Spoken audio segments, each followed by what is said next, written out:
কেমন আছেন আপনারা? নিশ্চয়ই ভালো আছেন, এই কামনাই আমার।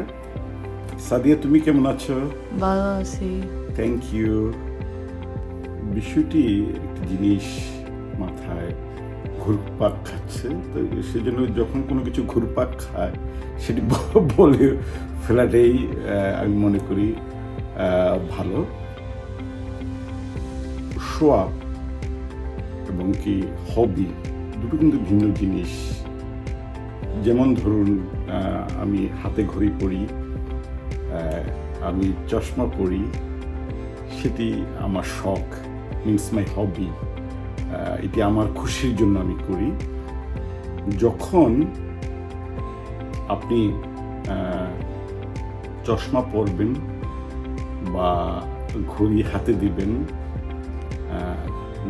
ওই ব্র্যান্ডকে মানুষকে বোঝানোর জন্য, তখনই কিন্তু সেটি আমি মনে করি নেগেটিভিটি হয়। তাই আমি এটুকুই বলবো, যদি সৃষ্টিকর্তা আপনাকে সমর্থন দেয়, আপনি যদি সমর্থক হন, অবশ্যই আপনি নিজের জন্য, আপনি নিজের খুশির জন্য, আপনার পরিবারের খুশির জন্য আপনি সব কিছুই করবেন। বাট সেটি শো আপ করার জন্য নয়। শো আপ করা কিন্তু ভালো না, সেটি আমাদের সৃষ্টিকর্তাও কিন্তু সেটি পছন্দ করে না, কোনো কিছু শো আপ করা।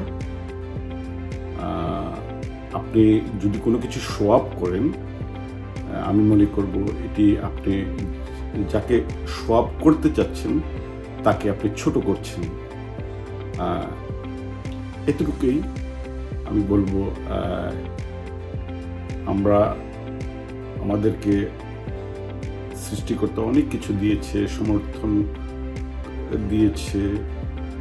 আমরা একটি ভালো কাপড় পরার, ভালো একটি সানগ্লাস পরার, ভালো একটি ঘড়ি পরার, কিন্তু যদি আমার মাথায় সেটা কাজ করে, আমি এটা আমার সামনের ব্যক্তিকে আমি শো আপ করবো, আমি লুই ভিটনের সানগ্লাস পরছি, আমি রোলেক্সের ঘড়ি পরছি, আমি গুচির জুতা পরছি,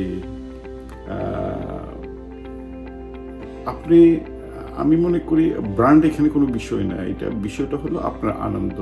আর আপনি যদি কাউকে শো আপ করেন, সেটি মোটেও ভালো না। তো প্লিজ, আমরা যাই কিছু করি যেন আমাদের সামনের মানুষটিকে আমরা ছোট না করে আমরা ভালোবেসে একসাথে চলতে পারি। শো আপ নয়, এটা হবিতে রূপান্তর করুন। এটি আপনার শখ, আপনার ইচ্ছা। আমি মনে করি যদি হয়, সেটিকে ওইভাবে উপস্থাপন করা উচিত আমাদের। একটুকে আজকের মতো ভালো থাকবেন, ভালোবাসবেন।